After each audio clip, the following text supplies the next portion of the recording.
Hello everyone, and welcome to the Analyzing Evil of Rais from Dying Light. Kadir Suleiman, known to the survivors of Harran as Rais, was a man whose transformation from a principal military officer to a ruthless tyrant was as tragic as it was horrifying. His descent into despotism was forged by loss, betrayal, and the realization that in the apocalyptic world of Harran, control was the only means of survival. He's established his dominion over the city through fear, manipulation, and the control of Antizin, the most vital resource for the infected. Before we dive into his story, let's take a moment to explore the origins of Harran itself. Harran, a fictional Middle Eastern city in the south of Turkey, was a vibrant metropolis before the outbreak. With a rich cultural history inspired by real-world locations such as Istanbul and ancient Mesopotamian settlements. Harran was known for its historical architecture, bustling marketplace, and a growing technological sector. However, tragedy struck when a mysterious virus spread throughout the city, plunging into chaos. The Global Relief Effort, or GRE in short, intervened, placing the city under quarantine and cutting it off from the rest of the world. With the government losing control, it was up to the survivors to fend for themselves, leading to the emergence of factions vying for dominance, one which was led by Rais. Before the outbreak, Kadir Suleiman served as colonel in the military, a disciplined and strategic leader tasked with maintaining order. When the virus struck, the government appointed him as a temporary governor of quarantined Harran. He was to protect the remaining survivors, but the collapse of the city's infrastructure and the indifference of the GRE turned his mission into a nightmare. The defining moment of his descent was the death of his brother, Hassan. Bound to a wheelchair, Hassan was abandoned by the GRE, denied evacuation, and ultimately succumbed to the infection. This act of betrayal shattered Kadir's faith in the system and ignited his transformation into the feared warlord known as Rais. As the virus overran Harran, Antizin became the most valuable commodity marketed by the GRE as a cure. It was, in reality, only a temporary suppressant. The organization's deception became apparent as survivors realized it merely delayed the inevitable. Worse still, rather than working towards the actual cure, the GRE was secretly experimenting on the virus for use as a biological weapon. With Harran isolated and left to fend for itself, Rais saw an opportunity.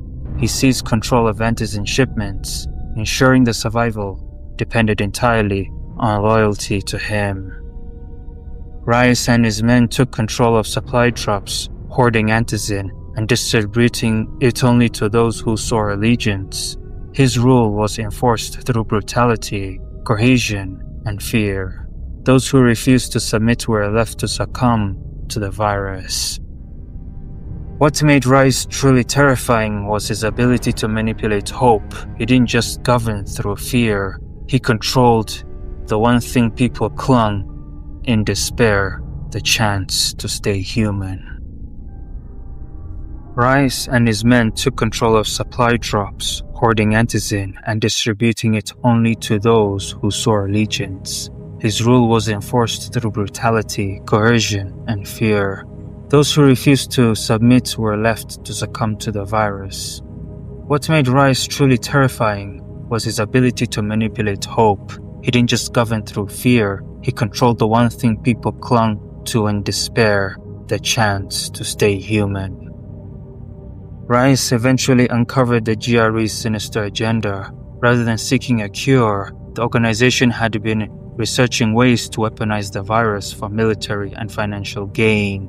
Realizing the depths of their corruption, Rais stole a classified file that contained irrefutable evidence of their experiments. While some might view Rais as a villain, others might see him as a man who, after losing faith in humanity's institutions, chose to take matters into his own hands, albeit through extreme and ruthless methods. Armed with the stolen file, Rais cemented his power. He continued hoarding Antizin and executing those who oppose him.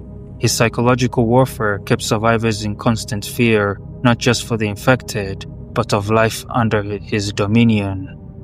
He used Antizin as both a bargaining chip and a weapon, forcing people into a desperate choice, serving him or perish. Ultimately, Rais's reign could not endure. The arrival of Carl Crane, an undercover operative sent by the GRE, marked the beginning of the end. Crane's growing disillusionment with the GRE, confirmed with his empathy for the survivors, drove him to oppose Rais and expose the organization's lies. In a climactic confrontation, Crane faced Rais atop of a towering building in the heart of Harran. The brutal fight ended with Rais's death as an act of symbolized not just the end of a tyrant, but the rejection of the GRE's manipulation. Despite being wounded, Crane succeeded in protecting the stolen file from the GRE, who wanted to conceal the evidence to avoid further backlash, and find an actual cure with the help of Dr. Camden. The consequences of the act were far-reaching. The publication of the file unveiled the GRE's unethical experiments and shattering its credibility. Though the world still struggled with the Harran virus, it now knew the truth-speaking outrage and calls for accountability. For Harran, it was a small glimmer of justice amid the devastation. Kadir Suleiman, once a devoted military leader, became the ruler of a doomed city, his morality corroded by grief and betrayal. His actions were monstrous yet understandable in the face of the GRE's lies. Was Rais truly evil, or was he simply a man who became the world demanded of him? While one could argue that his transformation was a response to the horrors surrounding him, it cannot be denied that he was ultimately a vile and sadistic figure. Rais thrived through suffering, his cruelty extending beyond mere survival into acts of pure malice. His reign of terror, his calculated brutality, and his willingness to exploit the weak paint a picture of a man who embraced the darkness fully.